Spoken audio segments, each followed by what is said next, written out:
Welcome, ladies and gentlemen, to WCS America Season 3, Round of 16. Today is Group A, and we have some special guests from our sponsor, Newegg, who's in the house once again. Also Cooler Master. There he is. I heard him. He's here. Steve, good to have you here, and Kevin. They're going to be on camera a little bit later to show off some excellent products.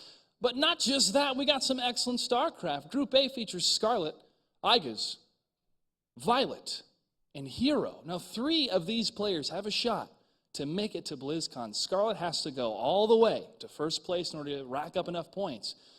But Violet and Hero are very, very close to securing their spot. iaguz, unfortunately, not going to make it through to BlizzCon, but he's still fighting for the pride of Ameristralians around the world. To help tell the story here of these different players, and a lot of the action is going to happen today, let's kick it on over to Cam Dozer and Rotterdam. Gentlemen. Thank you, Josh. Cameron, Cam Dozer Reed here, hanging out at the social corner once again with my pal Roddy. Roddy, how you doing, man? How was your weekend? It was amazing. I did absolutely nothing, so it was the best type of weekend. Same here, man. It was wonderful. First one in a long time I've had where that was the case. But seriously, let's talk about today's group. I feel like today is a really balanced group, but I think the standout player for most people, for me included, is going to be iaguz. We're really kind of still unfamiliar with him, with his play style. What do you think about his first matchup versus Scarlett today? It's going to be really tough for him. Like, saying anything otherwise would just be a lie. It's not impossible because he surprised us a lot in the round of 32. He took out 2 excellent Protoss players to get here, but going up against Scarlett is going to be really difficult. Her ZvT always been good. I especially think in the last few months it looked insane. Like, yes, he did lose against Flash on IEM, but that doesn't really mean that you're bad in a matchup when you lose against Flash. So it's going to be difficult, but it's exciting. You know, it's been a long time since we had an Australian in the round of 16. He's a very happy guy. He's lovely to have around, and as long as he plays amazing games, I think everybody will be proud of him and happy. And, you know, there's always a chance. It's still a game of StarCraft that he goes all the way. Yeah, well, he definitely upset Alicia in the round of 32, so I'm not going to count him out just yet. But moving on to the next match, we have Hero and Violet. These two are both neck and neck right now for WCS points. They're both right there on the cusp of making it to BlizzCon. Who do you think has the edge in that matchup? It's a really close call. I personally still feel slightly... I'm kind of leaning towards Hero, and I'm not sure why. Based on the results of the last few months, you would have to go with the opposite, especially because Hero has been struggling a little bit in PvZ. Violet has had an amazing summit. There's really nothing else to it. Multiple top 4 finishes, top 3 MLG and IM. He has had an amazing summit, but still, Hero traditionally is a stronger player. But over the last few months, he hasn't shown it. But you know, sometimes when it's quiet around the player, it's also good because that means that he's specifically focusing and preparing for WCS America. And it's really close to call, but I'm leaning towards Hero. All right. Well, thank you very much for your thoughts today. I want to give one more shout out to CM Storm and Newegg, who are in the house. They're going to be demoing some products a little bit later on the show, so you're going to want to stay tuned for that. And just like last week, I'm going to be interviewing the players as they advance to the round of 8, and I want to know what you at home want me to ask these guys. Tweet me your questions at CamDozer, CAMD0ZER, using the hashtag WCS so you can get your questions read aloud on the air. That's enough from us for now. I'll be right back, though, with the first pre-match interview. For now, let's check in with the casters over at the desk. Thanks, Cameron. I think this is easy to say one of the more hyped up groups going into the round of 16. Hey, QXC. Yeah, this is definitely probably the most exciting group for me right now. We get to see Scarlett had a bit of a rough time in Toronto, but this is kind of her chance to bounce back. Still the possibility for her to enter BlizzCon. And then we have the unknown, the true dark horse of this tournament, iaguz, who's really going to make, you know, one of his first major international appearances here. Yeah, I'm really excited to see both of them play.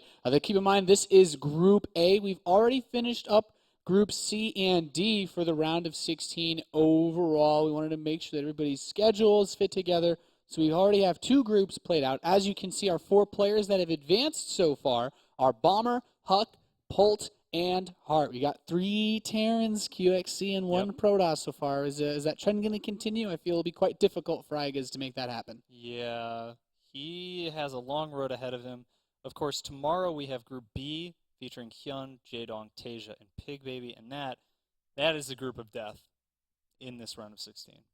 Yeah, I think most people have pegged that one as easily the most difficult group. Everybody that isn't in that group, you can't really be upset with your group because you can at least say you weren't in that one. Yeah. It's certainly been an interesting run for all of these guys moving forward. And I have to say, iaguz, I like the term dark horse. Not as many people know about him, but I think it's time that we take a listen from our players as our interview seems to be just about ready over with Cameron.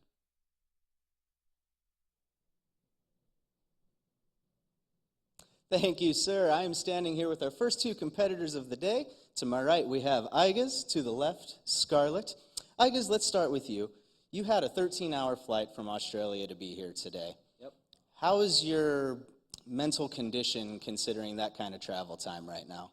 I'm not feeling too jet lagged, at least not yet. So there's no problem. Well, that's good news. Now, I wanted to know, you actually knocked QXC out of the Challenger League earlier this season. Have you had a chance to see him today? Is he maybe a little salty, Kappa? A little bit hard to tell, but I don't know. What can I say? I think casting really suits him. All right, good. Well, good luck today. Scarlett, moving on to you. You've taken some time off in the past because of wrist issues. How are your wrists feeling this afternoon? They're feeling fine, actually. Okay, great. So it seems like a pretty balanced group. You've had a chance to play a lot of these guys in the past. How do you feel about your chances to move on today? I feel my chances are really good. When I saw my group, I thought it was the best one I could be put into, so I think I have a really good chance to get out today. All right, well, best of luck to you. Do you have any words for iaguz? Just good luck. All right, iaguz, same question. May the best Terran win.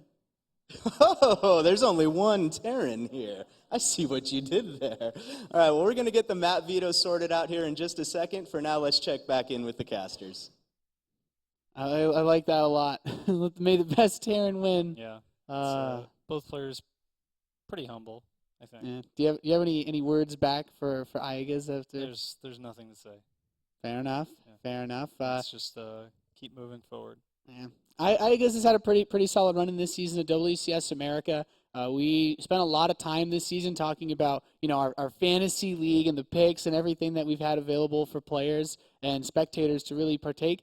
iaguz, I think, had less than a 2% of all people picked him to move actually out of his round of 32 group in first place. So Yep. he's really upset, I think, a lot of people that maybe doubted him this season. Yeah, he's had a number of notable performances in the past, but nothing that really screamed at people. And all of a sudden, whatever he's been doing the last probably couple of months is kind of coming to a culmination in this tournament here. Let's see, vetoes, Foxtrot, gone. Catalina, vetoed by Scarlett. Pretty typical map vetoes so far. Foxtrot is a map it's just unusual. As a Terran, I think it's a very uncomfortable map to play on. There's a lot of nuances in terms of defending your natural and things like that are awkward to deal with. And Catalina is often vetoed by Zergs just because of the ease with which Terran can harass with that early Reaper play. Yeah, and especially in the drops later on with all the airspace on it. So we're going to kick things off on Nimbus, then we'll go over to King Sejong Station, and I think two solid maps to start things off. Everybody kind of seems to like Nimbus, I'd say, for this matchup. It's been probably one of the more popular maps moving into Season 3 of WCS this year. Yeah, I think Nimbus is a bit of a hard map to hate.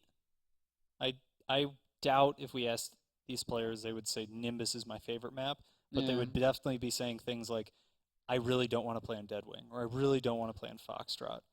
And so Nimbus is that kind of, it's okay. It's a little bit of a boring map, though.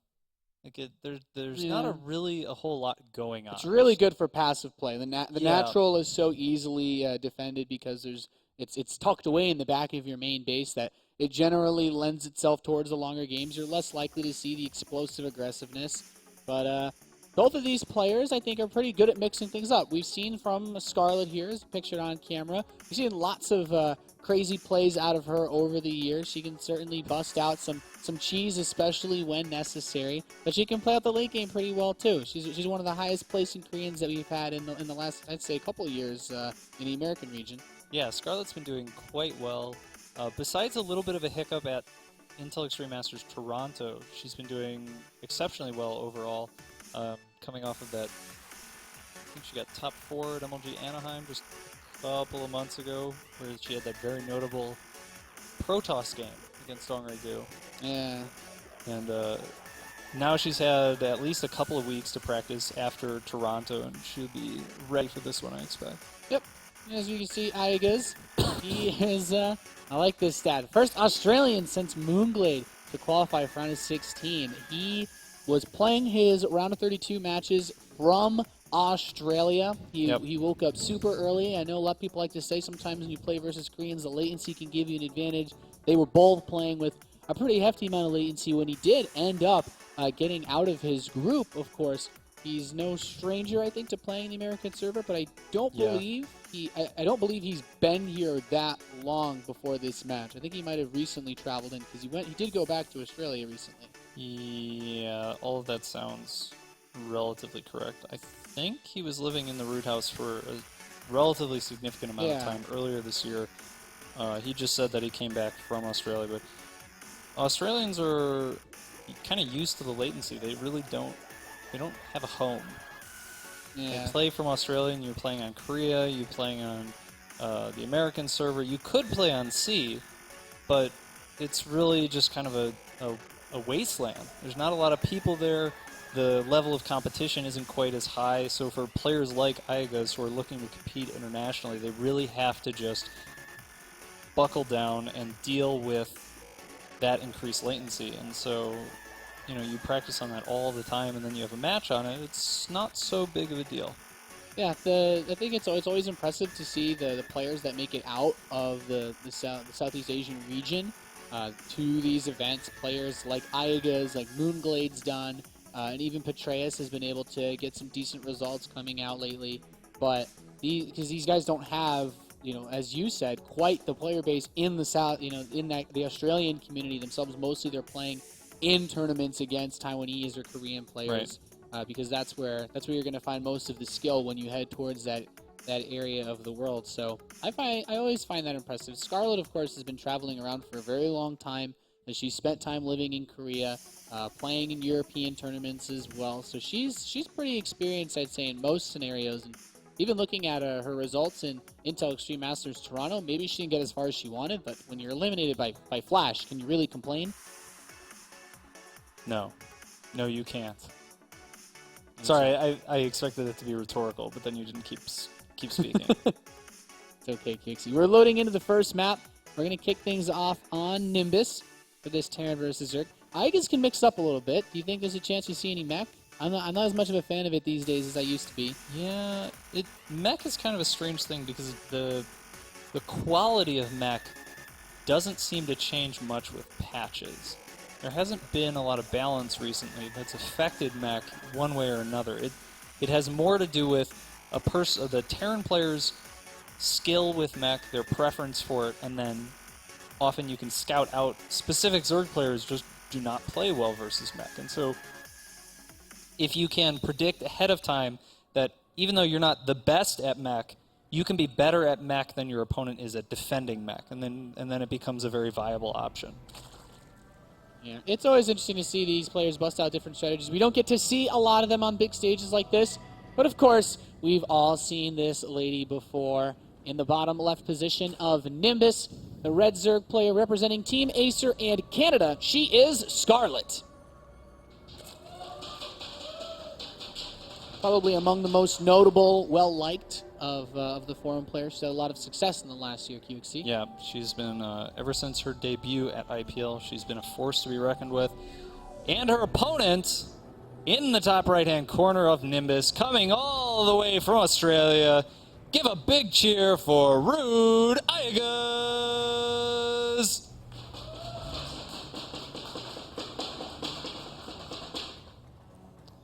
That beard, man.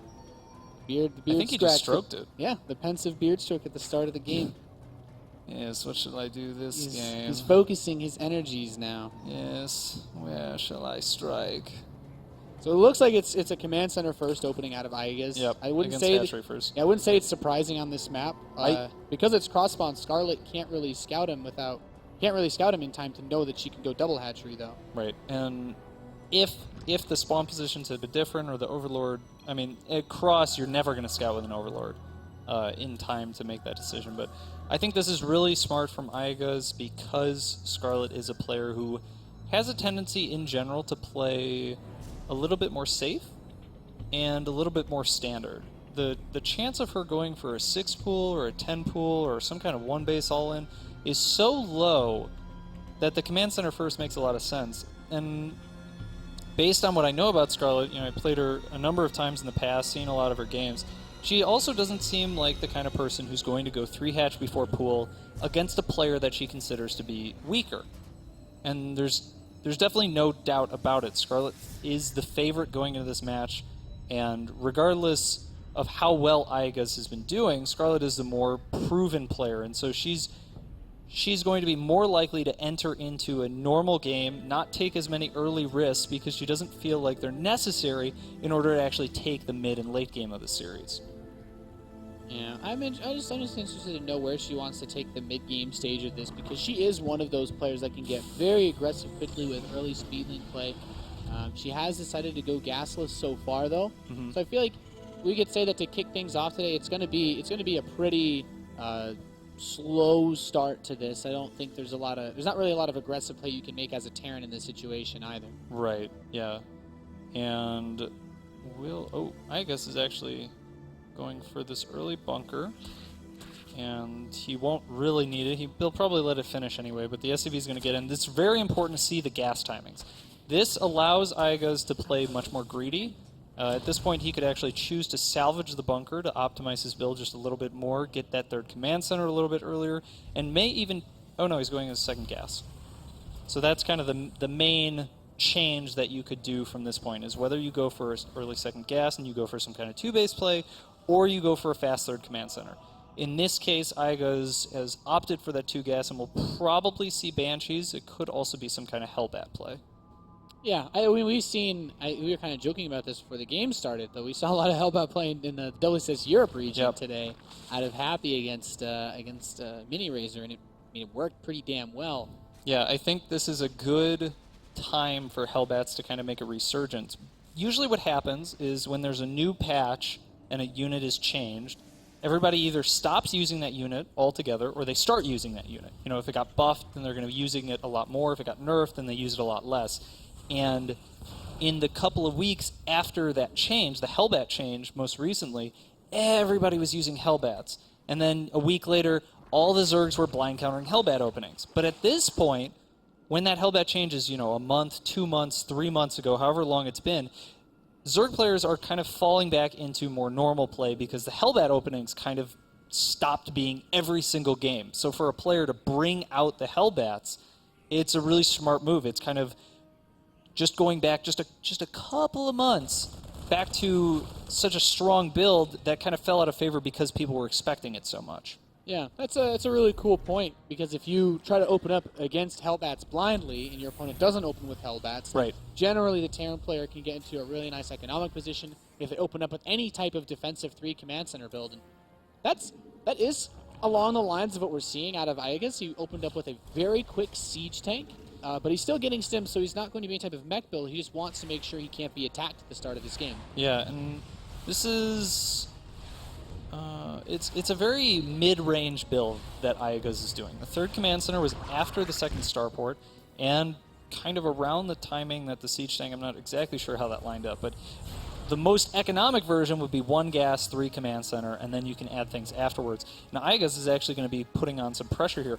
The other interesting thing about his build is that he didn't build a single Hellion, which really goes against the current meta right now, and really the meta in Terran versus Zerg for as long as I can remember.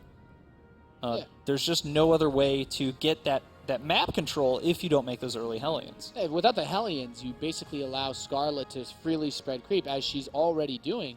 And Right. she's known in I'd say the whole StarCraft scene, whether it be non-Korean or Korean, as one of the best, if not the best, creep spreader, especially when you leave her by herself to just, without Hellion harass, this could become a really big problem moving towards the later stages of this game. But what about the potential for pressure here? iaguz built a medevac, right? Is he got something so moving that's out? moving out now, and I'm not sure if the Zerglings spotted it.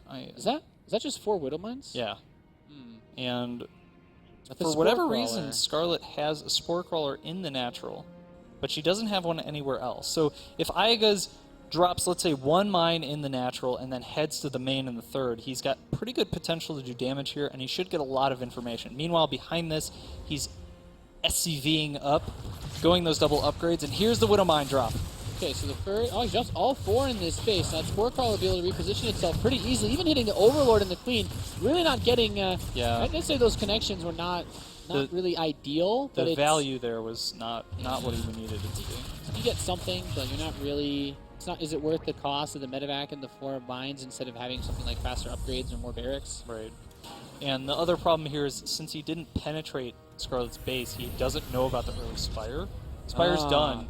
So those mutas could be a really big problem soon. And, 2-8 hit points. Medevac does escape. Living on the edge right there. Yeah, but now he's not going to be able to use that medevac at all aggressively, and he's still not going to have any information about the mutalisks that are coming out. No, this still gets really tricky. I think if the Viking is in an okay spot, it should be able to maybe, I guess it's not. If I was going to say, if it was killing an Overlord, then the mutas might be drawn to it. But Yep. worker count's actually still pretty damn close. She's the 4th base on the way. Yeah. And at this point, you're hitting that 11-minute mark. As a Terran player, this is when you attack the Zerg. This is when you try to push to clear out some creep. But Oh, good. That's really good for iaguz. He sees the mutalisks when they're still on Scarlett's side of the map. That's going to give him time to put down. You can see he starts 2 turrets immediately, and he'll be able to position his Marines a little bit better. it seems iaguz is taking a really passive approach to this game moving forward. Oh, that's no good. A little. All right. Well, we're out of that. All right, game. we will fully rely on the deft hands of our observer Flo. Yeah, we're moving on through this game. Apologies for that. Some minor technical issue, but we'll be right back into that game in just a moment. An interesting, I'd say, setup. I feel like now that the creep has started to spread a bit more, iaguz is definitely in a spot where moving on and putting pressure is going to become increasingly difficult at an alarming rate in the next few minutes of this game, unless he can get, I mean, you need like a miracle engagement. I don't think Scarlett had any, did she have any banelings prepared? I wasn't sure. I feel like she had a really late baneling nest too. Yeah, I don't think she had made a ton of units so far, but the big thing for iaguz is that Scarlett wasn't playing quite as greedy as she could have. And that had a lot to do with the fact that she couldn't really scout iaguz's base. Cross positions make it very hard to get multiple overlords in position, and the first overlord was denied early on by Marines. And again, I think this is kind of going back to the mentality that Scarlett is using getting into this game, is that she doesn't need to take big risks, or at least she feels that she doesn't need to take those big risks, going up to 70 or 80 drones on just Queen, taking an even earlier 4th, things like that. We saw the earlier Spore Crawler, we saw the Baneling Nest, which was there. Relatively early Spire is a pretty safe way to open. It gives you a lot of control, along with those decently timed out upgrades. You can see the upgrades are basically the same right now. So not the earliest she could have gotten them, but early enough that it gives her a lot of flexibility. She can kind of react to whatever's going on. I love this, the Zergling backstab, trying to at least pull some of these forces away from the front. As typically as a Terran player, you want to push out at 10.5 minutes, closer to 11. You want to be pressing the creep by 12 minutes, and now we're almost at 13-minute mark. The creep has been spreading freely. It's at the halfway point in this map. Yep. And Scarlett, you were almost reaching that point where the Zerg player just starts to build units, and not so much workers, not so much focusing on the upgrades, because you usually don't get a hive that fast anyway. But Scarlett's hive is actually still pretty damn fast in this game. Yeah, that's extremely fast for a hive, and that actually is going to make defending this quite difficult. The mutas aren't at home, and iaguz is moving out of creep. He's going to be in position to siege this 4th base.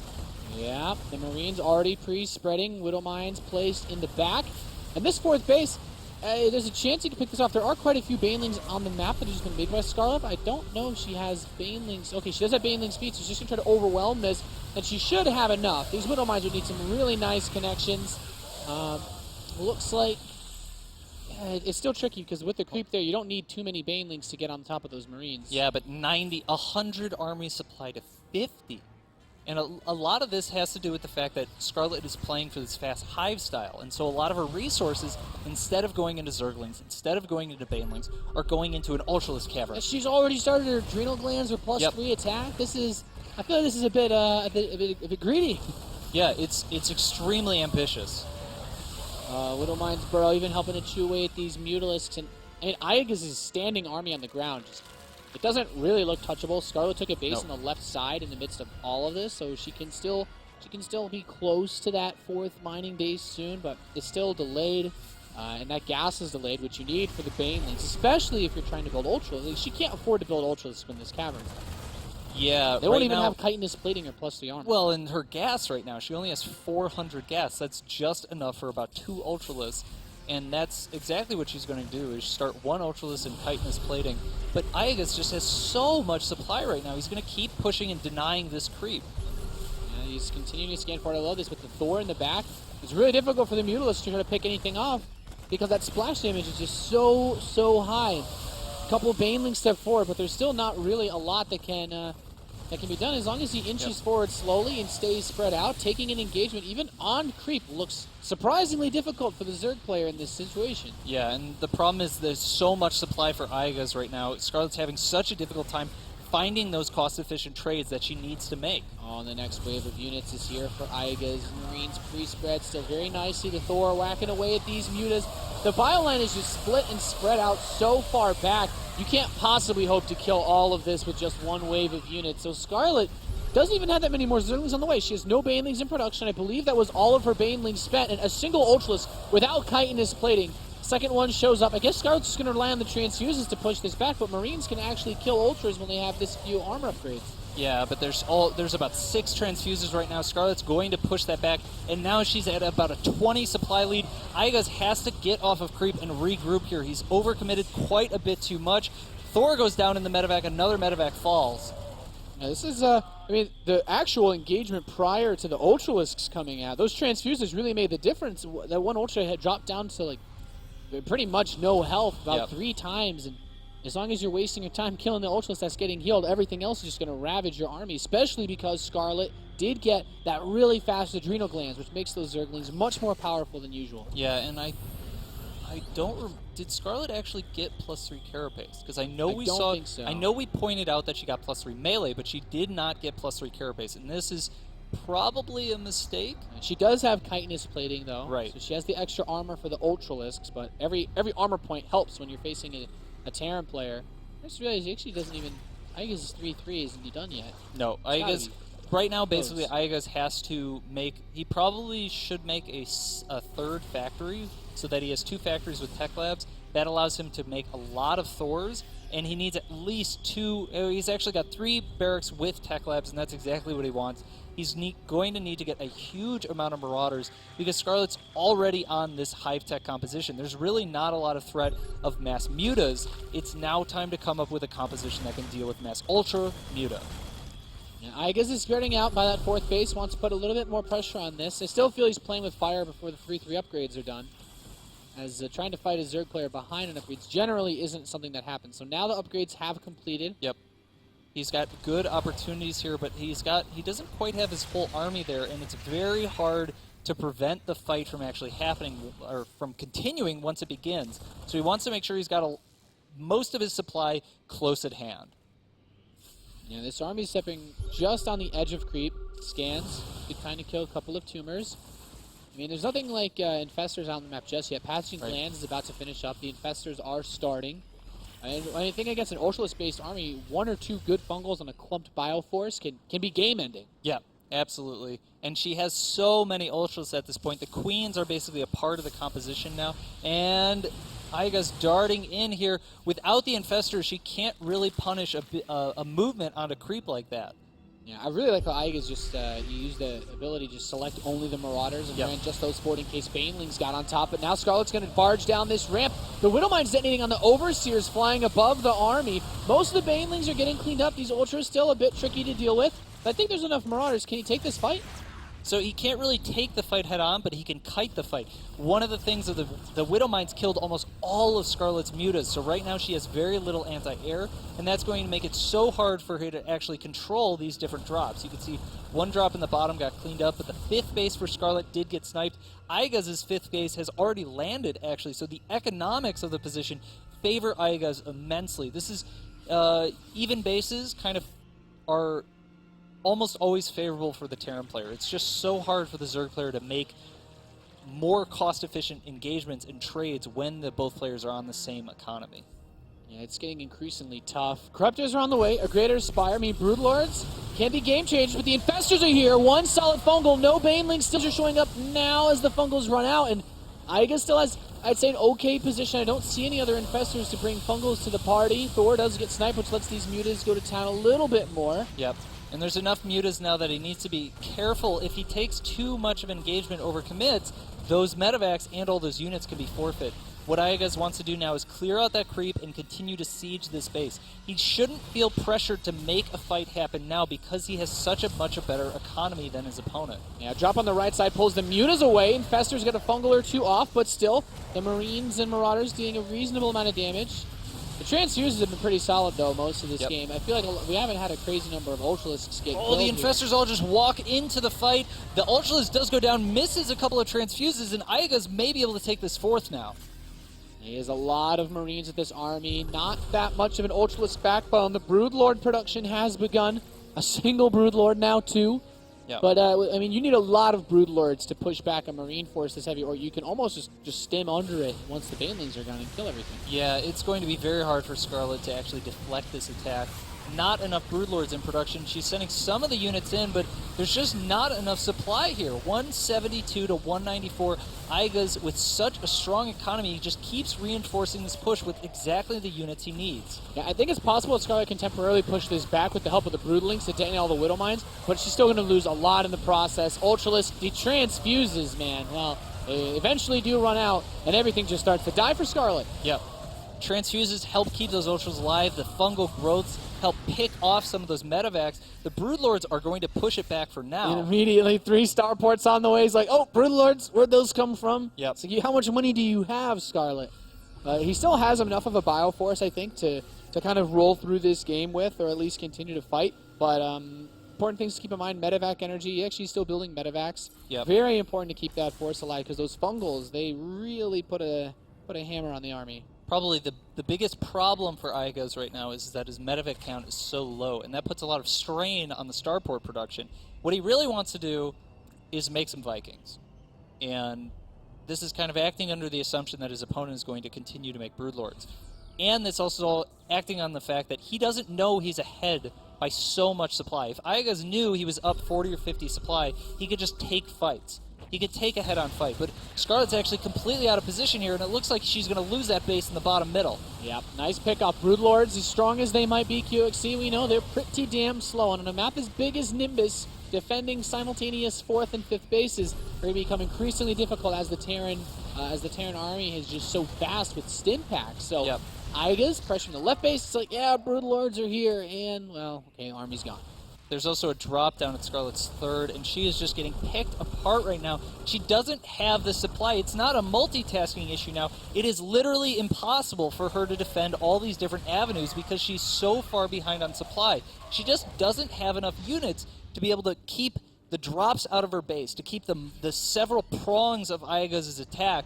And as long as iaguz keeps her economy down, he should be able to make a game-winning engagement in the next couple of minutes. Yeah, the Australian Terran fighting here in WCS America. Definitely have to say, a good start to him so far for the round of 16 appearance. He's his debut, as it were, as he's continuing to pressure from both sides. He says, okay, I've got your whole army on the left. Well, now it's time to hit the right once more. And Scarlett, you pointed this out a couple of times, QXC. Very low supply, very low money means it's hard to make units. And this Viking. Well, one Viking tried to be a hero. What a hero. Is it nine more Infestors being built? Yeah, she had so much gas and not that much minerals that Infestors are really the only option. Everything else is so mineral intensive as well as gas intensive. And the other thing is, she's not playing for a timing in the next couple of minutes. This is a game, if Scarlett's going to win, it's going to be in 10 or 20 or maybe even 30 minutes. She's going to have to defend for a very long time, increase her supply to the point where she can actually take a 5th base. The number of infestors definitely make using Vikings very difficult because of the fungal growth and the queen support with the transfuses. She's just hoping that iaguz will throw enough units away into her that she can kill him. Even at this stage, with this many infestors and broodlords, it's still nice that the army is so quick. Scarlett still can't defend. GG. Yeah. Game 1 goes to the Australian Terran. He looks surprised and like, man. quite pleased. It's like, man, this feels good. Coming in, first time, round of 16, WCS America. Against probably, as a non-Korean player himself, to make it this far. We haven't had a crazy number of those this year in WCS America, but taking the first map off of the favorite non-Korean player of the region, it's definitely got to feel good for him. Yeah, she does not look happy. And this is one of those situations, again, going back to the mindset, is like, it's one thing to lose against a person that you can kind of on paper statistically see, yeah, this person is likely to beat me. And, you don't want to think that way, but there's always a part of you that's like, you know the history, you know who that player has beaten, you know who you've beaten, and Scarlett is probably, right after that game, she's like, I don't understand how I lost. Like, I'm better than that player. I should have beaten him. And it wasn't even like, oh, it was back and forth, I almost had him at some points. Like, that was a very one-sided game as soon as iaguz got out on the map. Yeah, and for how defensively iaguz opened too. Yep. You basically take a build order that gives up iaguz handed the early game to Scarlett. She could have done whatever she wanted to do for the first 13 minutes of that game, and then built units to defend the big push. And Scarlett's build, as nice as it was to try to get something like fast mutas out, the Widowmine drop, despite not accomplishing anything, it seemed to just iaguz was just too well defensively postured for a small attack like that to work. Maybe she was expecting some sort of Hellion Banshee play or maybe a Hellbat build. Yeah, I'm not sure. It's one of those things, like if Scarlett had actually just played like pure drones, late Spire, if things you like actually that. just built drones until 10 minutes, then started Zergling speed Yeah. your lair in a Baneling Nest, you could still defend and be way ahead. Yeah, but of course she didn't know that. Yeah, and it's hard to just know stuff like that. right. iaguz played his macro that game was phenomenal. He took his 4th base so early. His 5th base was, every base was just like clockwork with iaguz. He was No keeping real his money, noticeable supply blocks either. Yeah, keeping his money low, always expanding when needed to. Very clean, crisp play from him. And that's quite impressive. Not only just we haven't seen much of iaguz, but he's, one of his first major international tournaments, and he literally just traveled here. Travel is very tiring for a lot of people. A lot of people can't really deal with a big, long flight like that and really play their best, but it seems like iaguz is in form. Yeah, I have to say, if you're a young aspiring Terran player out there, the build he just pulled out in that first game is a very, I feel, almost ladder safe with how fast of a tank that you can get in a situation like that. So if you don't like being hit early on, you can steal that build from iaguz. But this Zerg player in the bottom right, in red representing Acer, she needs to win this game to keep her hopes of moving on to that upper bracket match alive. Representing Canada, she is Scarlett.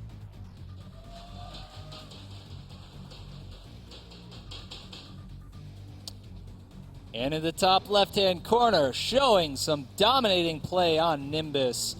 Hailing from Australia, can he do it again? Give it up for Rude iaguz!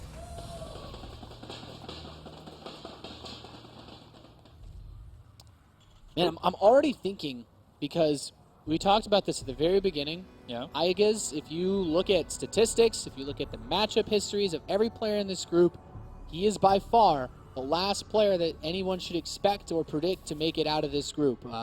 Whether first place or second place, he's a very clear underdog. But if he can defeat Scarlett, which is one upset in and of itself, moving forward, if he were to play against Hero or Violet, I keep Violet on a comparable level to Scarlett, maybe plays a bit more aggressive in this matchup, but he's already beaten an aggressive playing Protoss before in the round of 32 in Alicia. Suddenly it seems like this becomes doable for him if he takes a 2-0 here. Yeah. If he continues this form and his matchups are on I guess there's no Terrans in this group. So if his versus Protoss is as solid as his versus Zerg appears to be, it's kind of hard to imagine how he wouldn't make it out of the group. Yeah, he didn't do anything particularly flashy against Alicia. Right. I mean, most of the games were relatively straight up. And iaguz, I think we've gotten the impression that if he has to play a little bit more defensively, or if he feels that he should, he will. We don't have a crazy number of Terran players these days that will sacrifice all map control, all early pressure, just to get a fast expand up. But this game, he is going to open Reaper. He plays so safe. Command center on the high ground. Like, Yeah. nobody does that. And this is basically to deflect the potential threat of a pull first Ling run by. Even second depot now. There is, there is no way Scarlett will slip Lings into his base, is what he's trying to do. Right. We've seen it before with players like Hyun, and I'd say even Scarlett going with early pulls on maps like this. Merry-go-round, where you basically just try to slip in 4 or 5 Lings and cancel the command center or delay it. Yeah. I guess he does not want to leave any opportunities open for Scarlett. He's pretty much, it's like him saying, I'm the better player. As long as you can't kill me with some sort of early attack, I should win this series no matter what. Well, yeah, kind of. I mean, there's really no worse feeling than losing with this type of opening because 6 Lings cancel your command center. And that's significant enough to end the game. A lot of players deal with that potential threat by SCV scouting. And some players, I think we've seen Flash, they'll just keep the Reaper at home, and they don't scout with it right away. Tasia will actually send his Reaper around the map to check for Lings running around the other direction. What do you like to do? I usually just SCV scout. It seems I like to get that extra information. You can be a little more aggressive with your Reaper in that situation because you don't have to worry about Lings running by. This is really interesting. iaguz sees there's a ton of gas being mined. Scarlett already has 150 in the bank. Her Zergling's speed is almost done. And she just starts up a Roach Warren. Roach Warren, yeah. And iaguz starts a Starport. I think that's a pretty intelligent decision here based on what he's seen. Banshees to defend probably best? Or? Well, so the problem is that speed surplus could be for a fast layer. Right, So yeah. he needs to identify fast layer or some kind of hatchery tech play. In this situation, it's going to really come down to can these speedlings get in and how much damage can they do. You can see he's got all of his units defensively postured on the ramp. Yeah, staying on the ramp is super Oh. important. He doesn't want to get caught. Zerglings are going to try to run in, and Hellions trying to use that choke point, but now the natural expansion taking a lot of heat. The depots have been raised. I think if he can keep these Hellions alive, it's super important he does not lose these two, because the workers will be lost, sure, but Scarlett does not have any economic investments going in behind this. He does cancel the bunker because the Zerglings force him to, but there's nothing here to defend this Roach follow-up yet. Right, and he's making some Marines here. There's a medevac that's coming out, but a medevac plus 1 Marine is not going to be enough here. It's not going to heal those Hellions. He doesn't have an armory on the map. Right.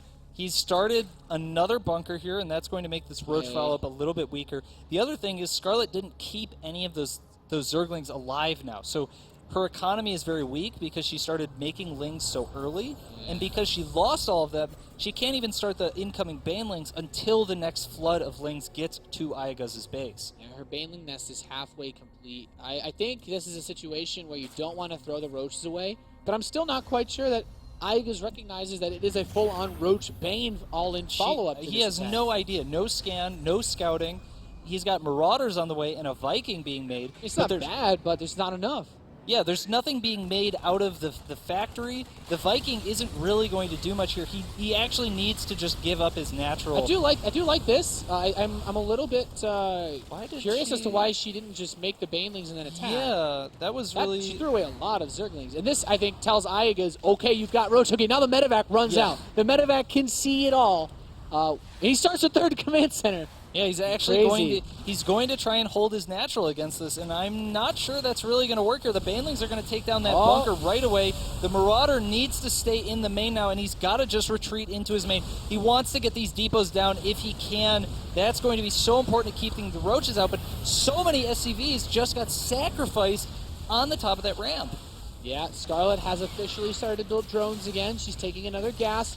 The Widow Mines are great for holding the top of this main ramp, but this is no longer a game that iaguz can win just by defensively posturing himself. Picks up a couple more of these units, runs away. He still has to kill the 10 Roaches in his base. Yep. The Marauders are going to do some... Oh, nice Widow Mine hits. They're going to do some more... don't want to lose the that. command center! Oh, iaguz! Yikes. Oh... Well, Oh, iaguz. that really hurts your chances of recovery. I was going to say, with 3 command centers, you've seen, the miracle of mules many a time. It's one of my Yeah. favorite movies. But I'm not sure if that's going to be playing today, QXC. No, I don't think so. So the lair is on the way for Scarlett, and I think at this point she can just comfortably transition into a quote-unquote normal game of StarCraft. Go for just get her evolution chambers, or she can do a follow-up attack. I mean, it's her choice. A normal game of StarCraft where you have twice as many workers as your opponent. She has so many opportunities here. It's hard to imagine a situation where whatever she decides to do doesn't kill iaguz. Whether that's a follow-up, like she could start Speed Roach, Speed Bane. When that layer finishes, she could put down a Spire. Basically, whatever she's going to do, she's going to have an incredibly big army compared to what iaguz has. These Widow Mines have to be the game changers. Oh, here we go. First mine, second. I mean, if these 4 mines somehow clean this whole draw Scarlett. line out, okay, it's something. How many was that? 8? Yeah, it's, like you said, it's something, but it needed to be more to compensate for the damage that's been done. If iaguz wants to win this game, baby steps are okay, but at some point he makes some big boy steps because he is still very far behind. And the 3rd command center is just finishing up for iaguz. He's Just started stim at 12 minutes. Yeah. And the Spire is about halfway done, so he's going to be defending against mutas for a long time without stim. And he doesn't even have an engineering bay yet. He's been cutting corners, getting that 3rd command center, getting those, 1 additional barracks. Now he's trying to finish his wall off so he can actually move out and do something on the map. But down 25 supply, he's going to have to be so careful. And the other big problem for him right now is his units. He has 6 Marines. Scarlett's going to have enough to make about 7 Mutalisks. She's going to be able to make more Mutalisks than iaguz has Marines on the map at this moment. And if he takes a fight, Scarlett's going to be easily able to overwhelm his ground army and probably pick off the rest of these units with the Mutalisks that are coming out. Yep, those 7 mutas are on the way. If iaguz can keep his active forces harassing long enough, maybe the Mutalisks come and help to clean it up, and he gets himself a little bit of an advance warning that the Mutalisks are ready. Yep. But without stim, microing these units is still going to be very difficult. He needs to make sure he only picks up the bio units in those medevacs, because the Hellions are the only units that can really escape. Scarlett needs to fight here. She can't let that 3rd get canceled. That would be a big blunder. Now she's forced to show the Mutalisk, so at least iaguz gets a little bit of an additional read on the game scenario. That Widow Mine really not doing much for him. He will lose his whole aggressive force. These Zerglings are like, yeah, no. No. It's like, I mean, we're going to leave. If you want to park, you can. I'm just going to preemptively prepare Banelings to kill everything. Yeah, she's gonna end the game right here. You can see 8 Banelings morphing, 14 more Lings in production. Every single unit she has is rallying across the map. iaguz stim is about 25 seconds out, but this is, and she has Baneling speed. Yeah, she has Baneling too. speed. She's not getting upgrades. She's recognized that she'd have this opportunity, and now iaguz is just stuck. Oh, he loads up almost all of his Marines in this medevac. The depot in his natural is down, so the Banelings and Zerglings could just run in. And with the Roaches are still here from the earlier party. Yep, and there's a GG. Scarlett takes it, ties up the series 1-1, and I think that's a pretty clear indication that we really don't know what's happening here. You know, we thought iaguz was going to power, and we thought Scarlett maybe was kind of shaken. I would guess that Scarlett underestimated him in the first game and tried something maybe that was a little fancier, that wasn't quite as well practiced as some of her other builds, got caught off guard, and the game kind of spiraled out of control. Yeah, that's a kind of strategy when you face. It's weird because if you switch the build orders up, they make more sense between game 1 and game 2 for iaguz. A defensive tank, whether or not he would have ever scouted, which he didn't in game number 2. Right. Something like a tank makes defending a push like that very easy, even with just a handful of Marines. As you see here, he doesn't have any additional bunkers, so as soon as this bunker breaks, everything can just flood in. There's nothing else that these SCVs can really do to repair, because the Hellions are going to die almost instantly to the Roaches anyway. They soak up a couple hits for the Zerglings, but you can kill as many Zerglings as you want. If those Roaches are still in here and forcing you out of your natural, there's not much that you can do. It's a tough game, but Scarlett, I think, showing. Still, we haven't been able to see that excellent macro mid-late game, and I think even just looking at her, she doesn't look too pleased just yet. She really wants, I think, or she expected a better start to this group. This is probably one of those matches that as a favored player, you think to yourself, okay, well, I really should be worrying about who I'm going to play in the upper bracket.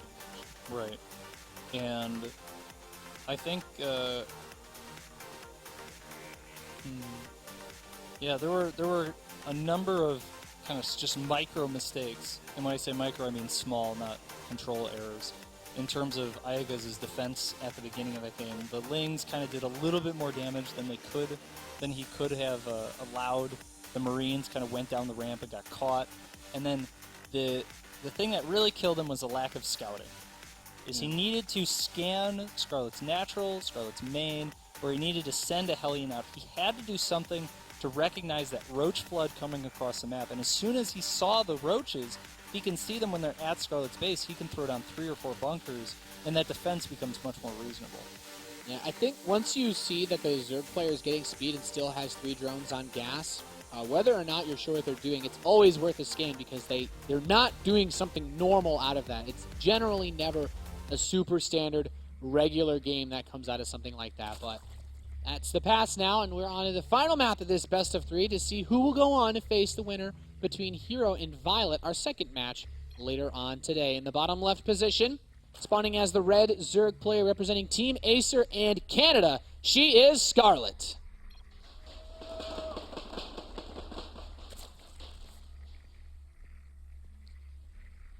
Coming off a little bit of a rough game on Sejong, a short, bitter defeat.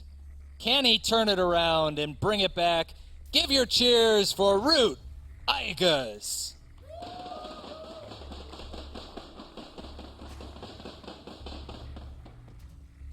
Something we were talking about I hope earlier. he 2 Rexes, but he's not going to. Sorry, go ahead. This is a map where I've never had success with that build on. What? But, This is a great map for Zerg tiers. I haven't harvested that many just yet.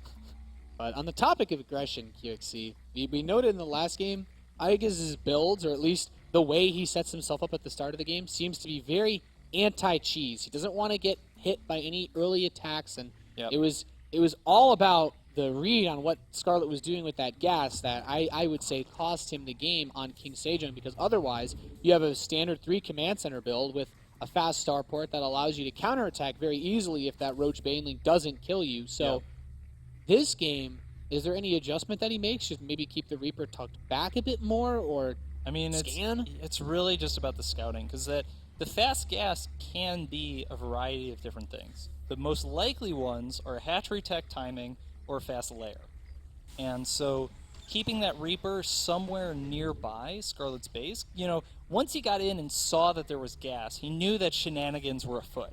And so why bring the Reaper home?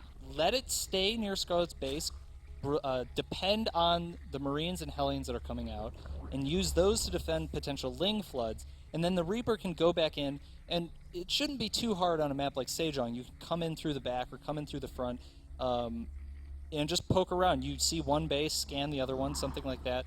And as soon as he saw the Roach Warren, he would know what was coming. Yeah, and I think once you know that it's coming as a Terran player, just 1 or 2 extra bunkers to fall back on for that force. Once the Banelings are spent blowing up the front wall, your SCVs get a lot more utility by being able to repair. And the Hellions can clean the Zerglings off of the depots. Makes the whole process, I think, generally a lot less painful for the Terran. But now the Reaper is going to come up. It's a gas opening once again.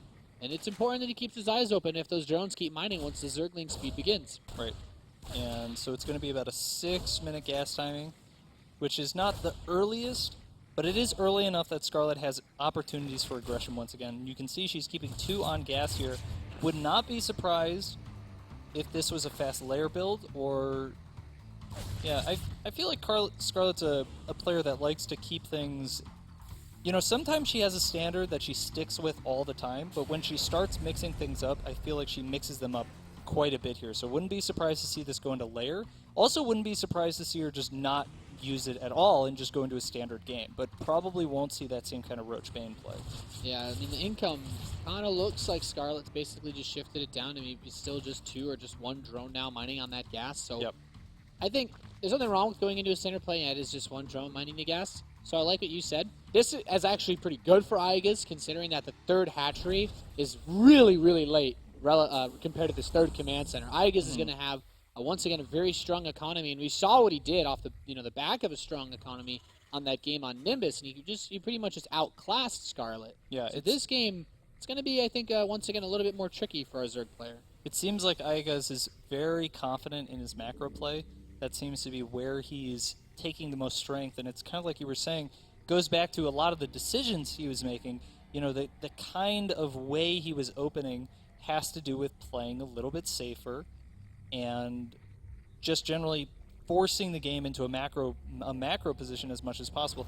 And he took SCVs off gas or something, because this third command center from iaguz is actually really, really early. I think. I might be wrong, unfortunately. It's a greedy build, to say the least. It's an early third command center. This is the kind of build that would once again die to the same build if Scarlett had done it in the last game. Although, maybe he would have scouted it. Well, he would have perhaps seen, maybe part of what triggered it is seeing the drones come off of gas. Hard to say for sure. These Queens don't want to be baited too far out by this one Hellion, just in case something tries to run by. Yeah, can be a... Scarlett doesn't really have any units at all right now. She's got 2 Zerglings and 3 Queens. If iaguz was extremely bold or perhaps foolish, he could take all 6 Hellions and just run them into Scarlett's base, and that might be enough, because she really doesn't have anything to defend. I say foolish because speed is already finished, and most Zerg players would keep 10 to 12 Lings at this point. I mean, I think he recognizes now. He's like, well, my Reaper went in completely uncontested. I see the lair start. He sees evolution chambers. As a Terran, this tells you everything you need to know, and because those evolution chambers are going before any of the tech actually begins, Right. iaguz won't have to worry about fast Mutalisks either. Scarlett's playing for the upgrades, and to be fair, she's about 60 or so seconds ahead in upgrades, I'd say, right now. Yeah, like that. about that much. And that'll give her potentially some opportunities for 1-1 timings, but it's much more likely to go into some kind of 2-2 timing, where she'll have, a minute or so, depending on how well both players are playing, where she just has that upgrade advantage and you can take those fights. But both players now transitioning into more of a macro game. You can see Scarlett is just making more drones, continuing to spread creep here. The creep spread out in the center of the map is going to be the most difficult for iaguz. Basically, there's 2 potential 4th bases on this map. There's the one just to the left of where we're looking right now, and there's one in the bottom right-hand corner.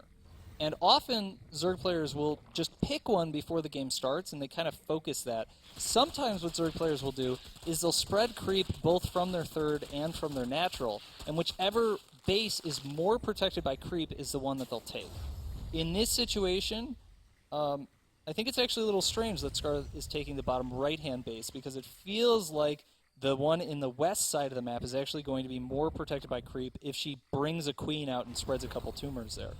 Yeah, it's interesting mostly because, as you mentioned, you have that alleyway that can still cause Terran forces to get choked up in the right side of the map, but without creep spread there, it gives a lot more room for Terrans to maneuver. Right. But imagine if she takes a bad fight too. That third hatchery actually lost a surprising amount of health to those Hellions earlier on. Yeah, if a drop at the third uncontested could easily take down that third hatchery, but that's more something that's going to be happening potentially in the next several minutes.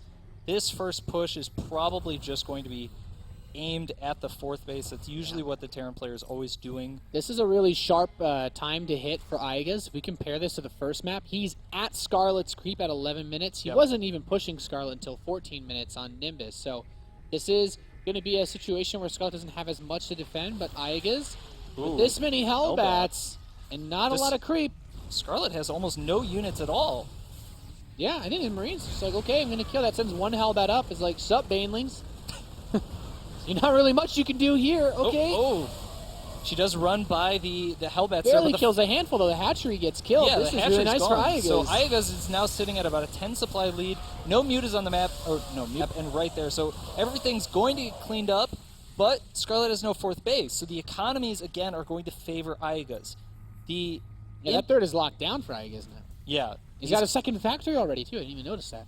He started Thor production. The upgrades are a little bit closer to about 2 minutes in favor of Scarlett, and that's going to give her some nice map control that should probably help her get the 4th base secured.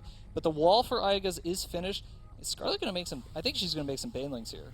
Oh. Yeah, I don't Nope. disagree with a choice like this. If she does, I think this is a lot of Zerglings that have committed to that side of the map. Though, if Iaguz wanted to try to clean up some creep, Yep. she doesn't Yeah. have a lot of standing forces because her Mutalisk count isn't that high either, to be honest. She's only got 3 banelings there, so she needs. You need 5 banelings to blow up the supply depot wall, and if you don't have 5, you're really just going to spin your wheels against that wall. SCVs come to repair. The Marines will clear them out. She sees the wall now. She's going to make 4 more banelings, and she's going to try and break that third, use a lot of units to run by when iaguz tries to push out on the map. And meanwhile, iaguz is just kind of clearing out creep now. He doesn't really feel particularly pressured. Because he killed that fourth. Right, so he's going to have a strong army. He's maintaining a supply lead. Banelings are going to detonate here. A little bit of a fight at This iaguz. is a lot to throw at Iaguz's base. The bunker and that depot get killed, but these Zerglings do not look like they'll be able to clean everything up. So Yep. trades away a bit of gas for what is mostly minerals. A supply block that Iaguz faces is nice, but his 4th command center has started up, I think, still at a pretty crisp timing. So, yeah, you're right. Iaguz hasn't felt too pressured this game. Now he's stepping on a creep. This is where he has to be very careful. That Mutalisk count isn't crazy high, but if Scarlett can defend this, the harassment back home at Iaguz's base will be very difficult to handle. Yep. And now iaguz is splitting his units up. He's got not a lot of supply here, but at the same time, there's a drop in the main, and there's some units pushing into Scarlett's natural. I There's really like this. Those mutas are coming back, potentially just to try to overwhelm this aggressive force. But Iaguz is keeping himself very well pre-spread. The Widowmine in a great spot. And these Marines completely unanswered in Scarlett's main base. Just going ham on these drones, trying to run away now. But guess what? That 4th base is the price you pay for running back to defend your main base. And Scarlett, this game has just been slowly reeling away from her at this yeah, point. losing the 4th early on really was not 8 a good swarm start. hosts. Okay. Well, she's got to hold on to her 3rd base here. This push is continuing from iaguz. He's going to bring more units here. Not even clearing out the creep now. I think Without he recognizes he's got a nice advantage here. Yeah, without injuring Locust, it's not like the Swarm hosts are going to have a lot of pushing power. I think the Zergling Baneling count should be enough to stop this army without crazy Widowmine hits, but okay, the Baneling count's getting lower. It does get stopped. Yep. And this could buy enough time for the Swarm host to have a hand in this needs game, to- but she's still really broke, and iaguz, he's got a 4th base. Yeah, but She needs to kill this 4th, I think. The medevacs are really important for iaguz. He's not really going to be able to do anything on the map if those medevacs all fall. There's quite a few. Yeah. And Scarlett is now, she's in a very uncomfortable position, sitting on 3 bases with just about 70 drones, which is kind of where you want to be, but that means she's going to have to make additional drones to actually get that 4th base up and running. Meanwhile, iaguz, he's already dropped several mules on that 4th base. Planetary Fortress is going down, and it's what the game is really going to be up to now is Scarlett better at this swarm host style or good enough at this swarm host style to overcome the deficit that she's in? Because iaguz is favored right now. If this was Mutaling Bling, I would expect iaguz to win from this point pretty much no problem. Yeah, there's not a lot of Banelings on the map, so these Swarm hosts, it really comes down to how much iaguz respects them, I feel. Yep. Because there's a lot of mobility issues here when it comes to using Swarm hosts to defend. Scarlett's creep spread in the center of the map is good enough to make pushing very difficult, since she's just got her Swarm host focused on the weakest point on the map, which is that right side. Right. But the drops, these have to be the game changers for Scarlett. Yep, and Hit for iaguz. the drop is going to take out that 5th base on the left. Meanwhile, the question is, iaguz, how practiced are you against the swarm host style? Do you know what to do here? Because even though the economies still favor iaguz, both players are maxed out at this point, and that kind of removes some of that relevancy. As soon as a fight happens, iaguz should have the easier time remaxing. His 5th will probably be a bit earlier than Scarlett's, but if he doesn't know what to do and how to play against this mass swarm host muta style, he's going to find himself in a losing end. Yeah, this is about as tricky a position as you're going to be. I love the splitting of the armies, these locusts running out just on the end of the right side. But Scarlett's mutas cannot fight these armies separated. With the Banelings in this next wave of locusts, she's going to try, but that opens up an opportunity to swing in on the right side, and that army is going to stim in. iaguz sees the locusts. He says, okay, if you're here, you're probably not on this right side, and just a single swarm host not going to be enough. The question is, will these Banelings get on top of the Marines? This is still a very expensive army either way.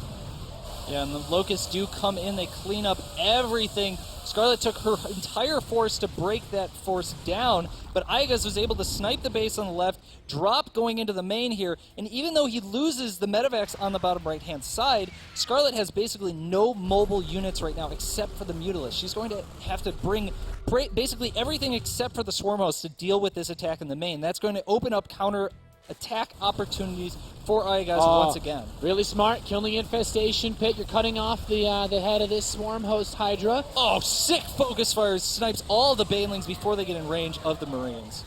Really great control. iaguz has shown some impressive games here, but there are enough Swarm Hosts for Scarlett to chew and drag this game out despite being way behind an economy, simply because, well, I mean, it's not that expensive. They maintain, they're like self-maintenance, man. You don't need to get any new parts. They're good to go. Yep.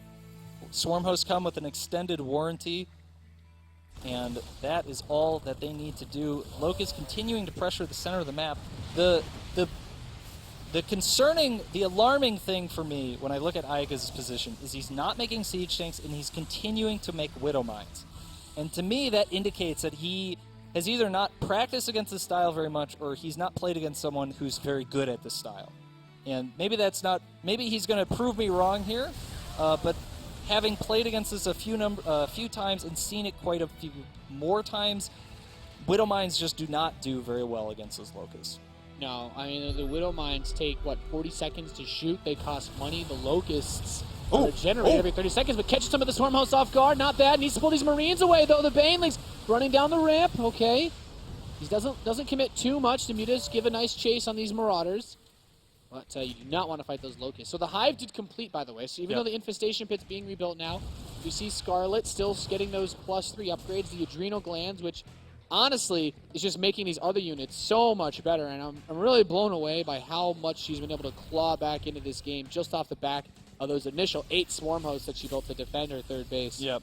The Mutalisks here are probably going to see this top left-hand base, and he really has no units nearby. You can see iaguz's general map control, map presence has fallen since the Swarm Host has entered the play. He needs some Marines around to keep track of the Mutalisks, but meanwhile, drop at the 5th base, and it looks like iaguz is pushing up the right side of the map.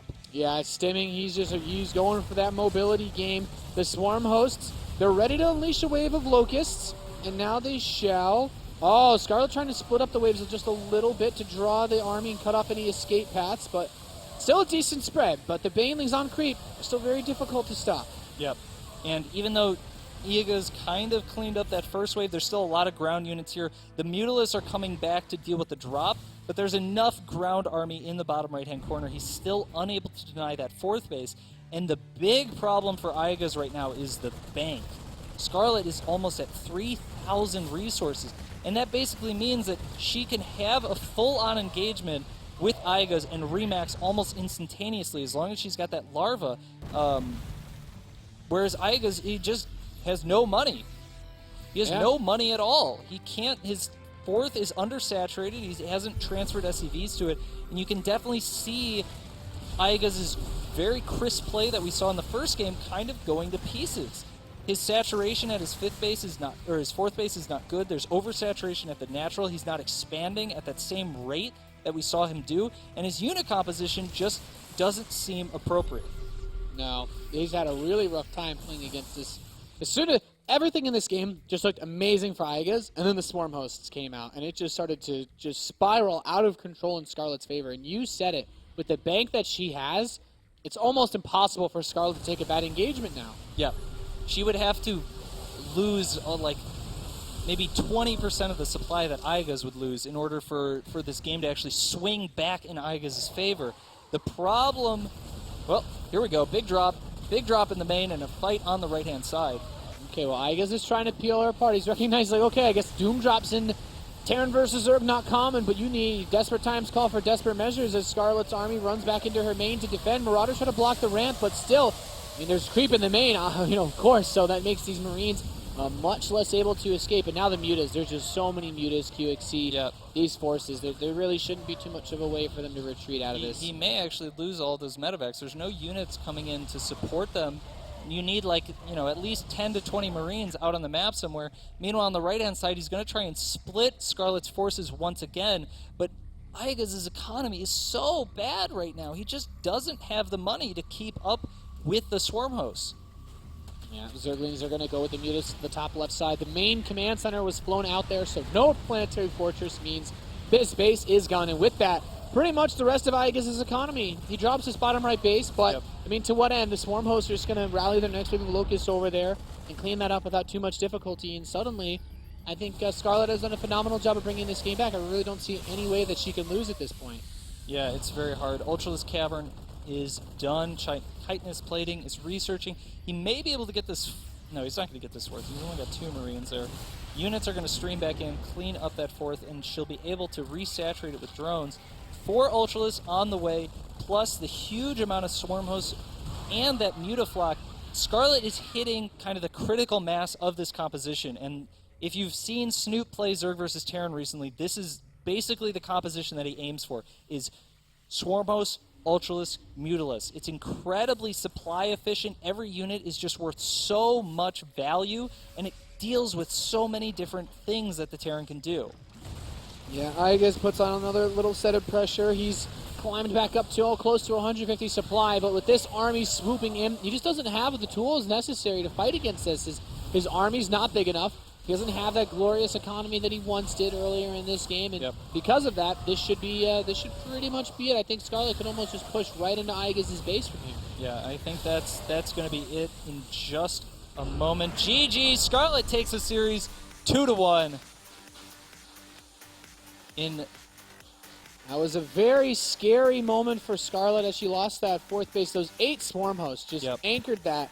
At as a Terran player, I'd say, I myself have been in this situation. You feel like man, I'm just about to kill him.